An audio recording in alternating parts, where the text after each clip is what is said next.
নমস্কার, আমি Manatosh Das. Baharampur college NSS ইউনিটের পক্ষ থেকে আমি আজকে এক দেশ এক ভোট সম্পর্কে কিছু বলব। আমি চাই এবং সেটা যেন সংগঠিত হয় যে আমাদের ভারতবর্ষে 5 বছর অন্তর অন্তর কেবলমাত্র একটি ভোটই যেন সংগঠিত হয় এবং এটা 3টি বার যাতে না হয়।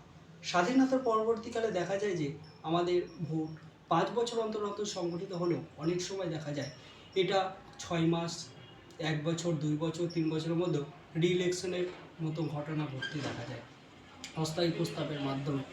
এই বারংবার ভোটের ফলে আমরা দেখতে পাই যে একদিকে যেমন অ্যাডমিনিস্ট্রেশনের উপর চাপের ফলে তারা কাজ করতে অক্ষম হয়, তেমনি ওপর থেকে বিভিন্ন রাজনৈতিক দলের নেতারা তারা জয়ী হবার জন্য তাদের চলতি প্রকল্প নিয়ে এদিকে তারা বারংবার হতে পারেন না। তাই আমি আশা করব এক দেশ এক ভারত, এক দেশ এক ভোট সম্পর্কে আমরা এগিয়ে চলতে পারি।